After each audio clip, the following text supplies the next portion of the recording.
Hey YouTube, Untamed here. Another windy day out here in Wyoming. And there's Sonic cruising. She lost a boot. She lost a boot. And good job. Sonic, you want to say hi? Say hi, Peanut. Hi. Crushed it. Alright guys, Sonic. Alright guys, we're going to do the obligatory video of the 5 things I hate or dislike about the Toyota FJ here. So I know these are a pretty common series of videos that you see, but I too have things that I don't love about it, and I think it's only fair to provide you with things I don't necessarily like as well as the things I love. Every video that I posted so far is me geeking out about it and loving it because I absolutely love it. But I'll be fair and I'll be critical to some degree. Now, I'll list off 5 things here, but just know, really a couple of these things are unique to my FJ specifically. So, a couple of them are not universal dislikes for the FJ at large, but really to the one that I have here, okay? So, we'll start from the top. Number 1 is their price tag. So, this is a dislike because I know how much they cost brand new, right? I mean, everybody does. They cost $37,000, $38,000 brand new for a Trail Teams edition. So for this particular one, yeah, it was about $38,000 back in 2013 when it was new. I actually don't know at the top of my head how much, I guess, a standard one, the non-Trail Teams, actually cost. But really, for this little badge right here, yeah, you're paying a premium nowadays just because they're so desirable. Are you thirsty? Yeah. You want to run inside and get water? Go get water. I'll be right in. So, as many of you guys know, these have really gained in popularity over the years. I mean, people have seen how reliable they are. You know, they're known to go for 200, 300,000 miles with no issues with the stock transmission and stock motors. So, because of that, their price tag and the fact that, most importantly, the fact that they're no longer being produced is what is driving their price tags to go up so much. So for a low mileage Trail Teams edition, and I'll argue really any Trail Teams, any of the years, you're looking to pay for low mileage. Let's talk that for a second. So if you get one that has anywhere from, I don't know, 60,000 miles or less, and it's in good shape, there's no door dings, and it's not all beat up, and it's not clearly off-roaded to death, you're looking to pay probably around anywhere from $30,000 to $38,000. You know, so that is kind of the standard going rate if you get one with good mileage, right? Alrighty, so the price tag is something that I don't necessarily like about it, but at the same time it is promising for the longevity of it just because they're not producing them anymore, right? So they stopped making them in 2014 with the Ultimate Edition. Each of the Trail Teams here were produced in a quantity of about 2,500, so they definitely are pretty exclusive. So number 1, the price tag. Number 2, the fuel economy. So we'll brush over this one pretty quick. It is not a shocker for anyone that these don't get the best of gas mileage, best fuel economy. I think really you're going to average right around 18 to 20, which isn't awful really. I mean, especially, well, I'm used to this guy right here, so I am not the best, the most reputable source for this, but so I'm used to getting like 14, 13 miles per gallon in that. So when I get 18 in this, it feels like a victory. So, but it is not good, right? I mean, 18 is nothing really to be proud of. Not to mention, I have, as you guys know, I have a lift kit on mine.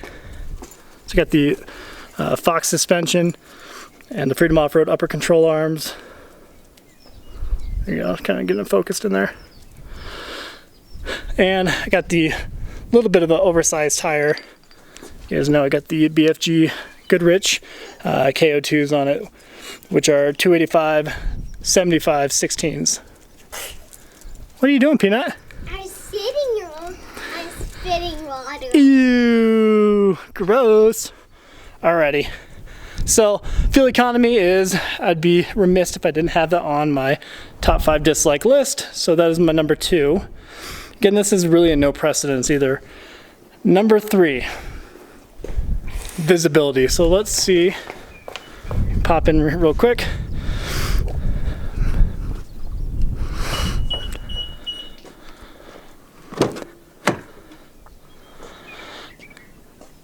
Pull the chair back a little bit.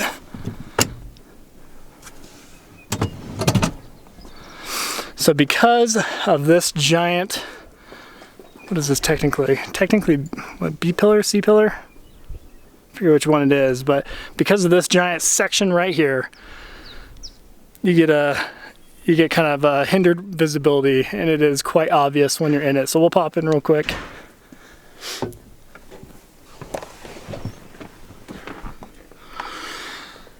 So in the mirror here, when you put it in reverse, you get a tiny little reverse camera here. I'll show you guys real quick for fun. I'll fire it up.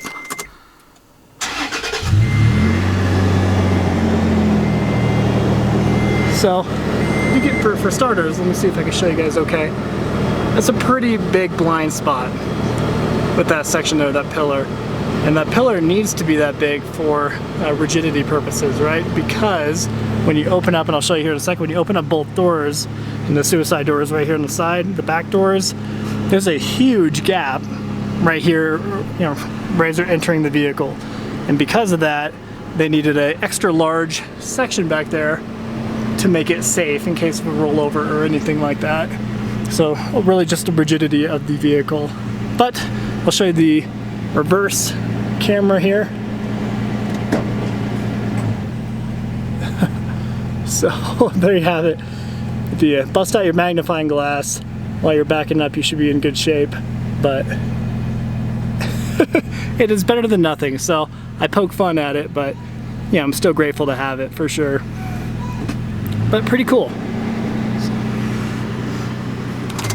We'll pop back out. Oh, beautiful umbrella. I like that, Peanut. That's beautiful. Is it gonna rain? Yeah. So actually, let me show you. So we'll open this up real quick. Oh, careful, Peanut. Not by the cars, little bug. Alrighty, so you can see how huge of an opening this is right here. And because of that is why we have such a large pillar, large section there for rigidity purposes. Not by the vehicle, please. Alrighty, so visibility is on the list. So far, what have we talked about? We talked about the price tag, the fuel economy, and the visibility. The next two, the final two, are specific to mine. So for every other FJ owner out there, these are not going to apply to you guys, but this is me talking about my 5 things for my vehicle. So the number 4 thing would be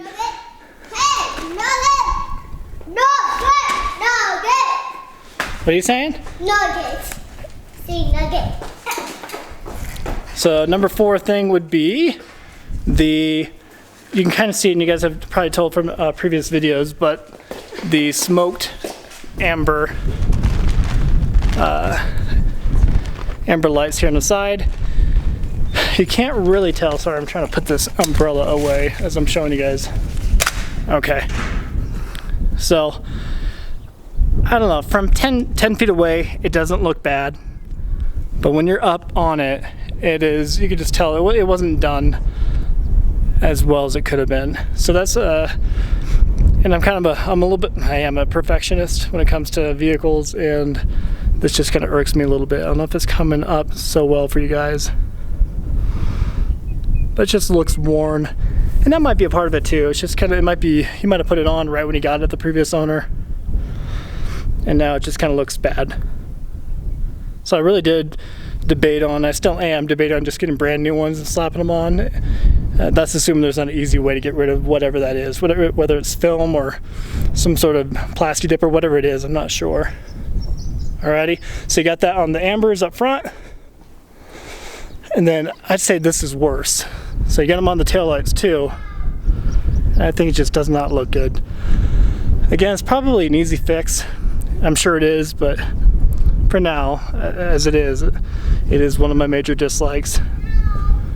Kind of see how nasty it looks, right? Looks like it's already kind of coming through a little bit, so I might be able to get it off somehow. But that is, what? Gosh, super windy. Alrighty. Everly, not by the truck, please. Can you go in the garage, please? Okay. And the last one, you guys are seeing this one coming if you watch any of my videos. That is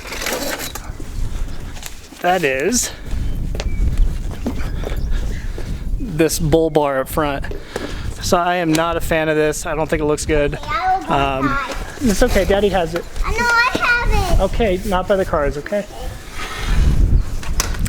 So I'm just not a fan of the brand Tiger. I mean, it's just kind of a cheap brand. I think this rig looks amazing without it as is, so I'm kind of surprised the previous owner put it on. As you guys know, I'm just kind of reluctant to take it off because I gotta figure out something else to do with these guys right here, these Rigid Industry fog lamps. So as soon as I figure out a good spot to put those without really altering the bumper or drilling it anywhere, that is when I will remove it. So that is my 5th dislike. So just to recap, and we'll wrap up the video here. Top 5 dislikes include the price tag, how expensive they've become over the years, the fuel economy, the poor visibility, the smoked out amber lights and the tail lights, and then the bull bar up front. So with that, guys, I will wrap up the video. I appreciate you watching as always. Until next time. Can you say bye? Oh, okay. Can you say bye? Bye. See you guys.